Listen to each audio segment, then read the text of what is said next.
It had already been several months since he entered Chengdu, but Soma's appearance remained the same.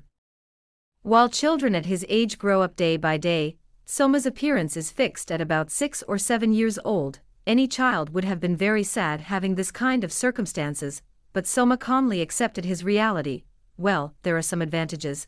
The bright appearance of a young child was the best weapon to soften the vigilance of the opponent and to make them lower their guards. Yu Jiaiqian, who was in front of him, was one of those who fell victim to Soma's appearance. Yu Jiaiqian fell in love with the appearance of Soma, whom he met by chance, and found him very cute. So he gave him some pocket money and moon cakes. When he met him along the way. Yu Jiaiqian found out about Soma's true self by coincidence. On his way back to the mansion with his escorts, he was attacked. They slaughtered all of his escorts and tried to take his life. It was Soma who suddenly appeared and killed all the people. The person who instigated the attack was a former servant of Yu Jiaiqian. He was after Yu Jiaiqian's wealth, so he hired some mercenaries. Soma even found the old subordinates who took part and cleaned them up neatly. It was then that Yu Jiaiqian realized that Soma was indeed a terrifying being. After that, Soma occasionally visited Yu Jiaiqian's mansion to eat delicious food. However, Yu Jiaiqian couldn't deal with Soma as comfortably as before, because he knew the cruelty and terrifying skills behind Soma's cute face. Above all, behind Soma was a man who made everyone in Sichuan terrified. Yu Jiaiqian was so surprised the first time he knew of that fact. Piawul was the definition of fear in Sichuan province. In particular, he was a subject of fear for those in power such as Yu Jiai-Qian.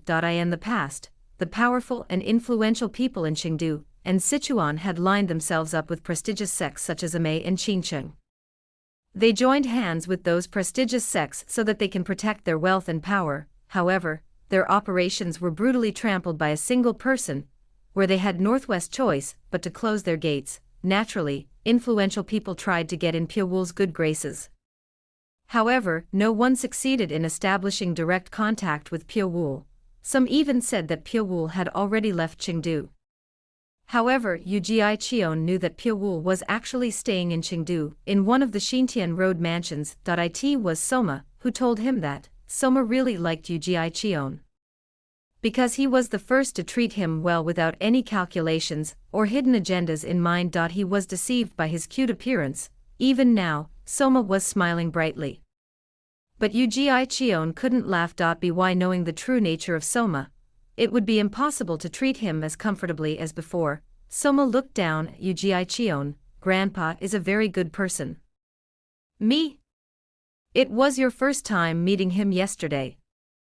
And even though you had no reason to warn him, you still did. He's a good man.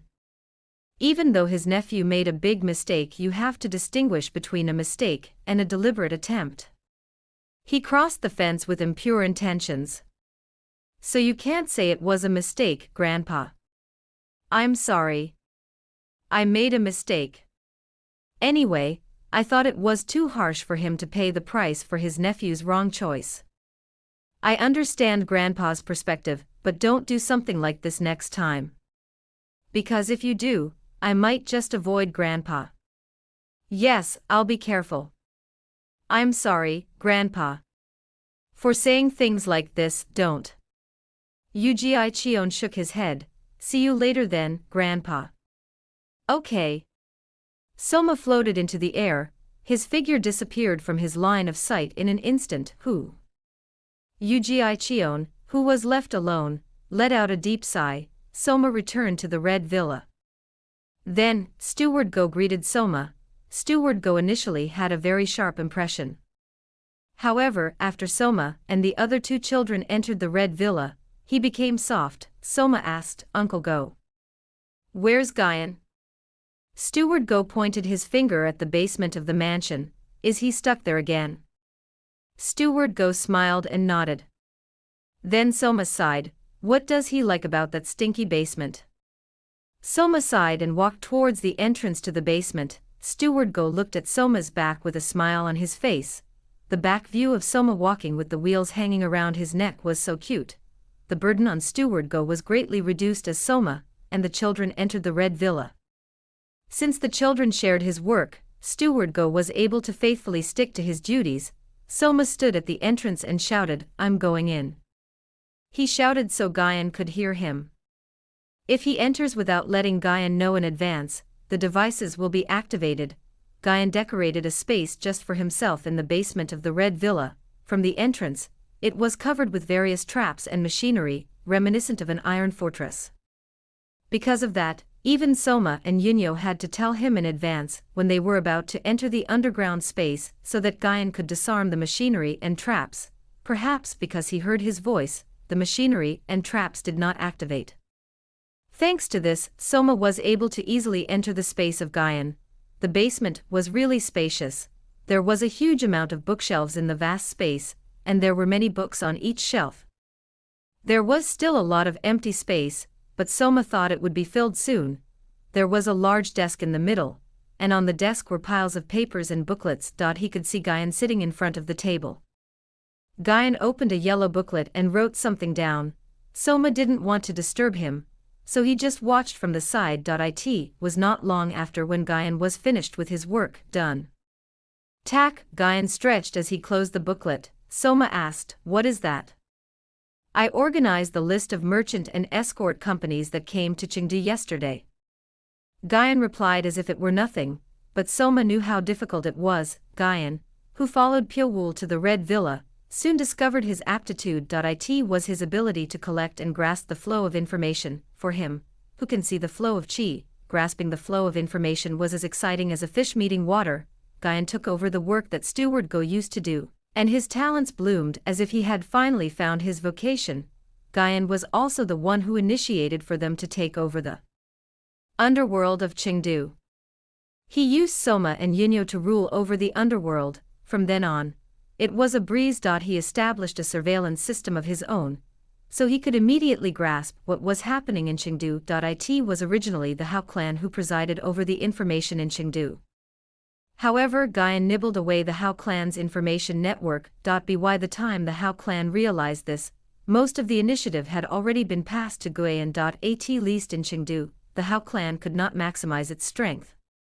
This was because the information system Guyan built was more powerful than the Hao clan. Having supremacy of information means having supremacy of power. Thousands of information entered the underground space every day. Most of the information was useless, but Guyan could recognize the truth hidden behind the scenes and reprocess them to be useful. The reprocessed information was then passed on to Pyeowul. Soma asked, "Don't you want to go outside?" "What am I going to do out there? Isn't it frustrating? You used to be locked up in the Xiaolian temple, and now you're locked up in the basement here as well." "It wasn't my intention back then, and now it's voluntary, so it's different. I like this place." Guyan spread his arms wide. He was the owner of the vast underground space full of bookshelves. "I could just sit here, and still be able to understand the whole situation of Chengdu, so there is no reason for me to go out." Soma shook his head. "You're like a closet lover. Stop talking nonsense. Why are you here?" "Ah. The issue with the Sumyong Escort Corps has been successfully resolved. A report has also come in. It said that they had just left Chengdu." "That's fast." "It's because their lives are at stake. I'm glad they're sensible at least. If they were still here by tomorrow, I was ready to go and kill every one of them." Soma clicked his tongue with an expression of regret. Guyan looked at him with an expression that he couldn't stop. Soma had a childlike appearance and an unusual way of thinking. But those who know of his true nature may find him creepy. But Guyan and Yunyo felt reassured with him. The bond the three children had for each other was beyond imagination. After being kidnapped by the Xiaolian temple from a young age and growing up together, their bond became so strong that no one could dare to intervene. Soma thought of Yunyo and Guyan as more than his own blood. Because of that, he became extreme when it came to matters related to them. If Pyeowul did not exist, the Sumyong Escort Corps would have disappeared from this world last night. Elevating stories, elevating minds. Soma asked, "What about Yunyo?" "She's with brother." "Is she learning the zither again?" "How persistent." "She really is." The problem is that she doesn't have that much talent. Guyan shook his head with a tired look on his face. Soma stood up and said, "Shall we go together?" "No." Guyan refused. He had no intention of going out of his own space. Soma clicked his tongue and left the underground space. The place he headed for was Pyowool's residence, punted adding, the closer he got to Pyowool's dwelling, the louder the sound of the zither was heard. Soma frowned heavily. The sound of the zither should be clear, but all he could hear was a strange sound like someone was scratching a metal. As he got closer to the area, the noise got louder. Soma eventually had to cover his ears with both of his hands. "Brother, this is Soma. I'm going in." He spoke loudly and entered the room. In the room, Pyowool and Unyo were sitting facing each other. A zither was placed in front of Unyo, and her white hands were diligently plucking strings. For every pluck of the strings, there would be an unpleasant sound. Soma frowned even more by the sound of a metal being scratched by a fingernail. Oh my God. Now that he got closer, the sound was several times more terrible than it was outside. But what was more impressive was Pyowool. Even while listening to Unyo's distressing music right in front of him, Pyowool did not even flinch. Later on, Unyo's terrible music was over. Unyo tilted her head. Her unfocused eyes were filled with a subtle anticipation. At that moment, Pyowool opened his mouth. "The zither doesn't seem right for you."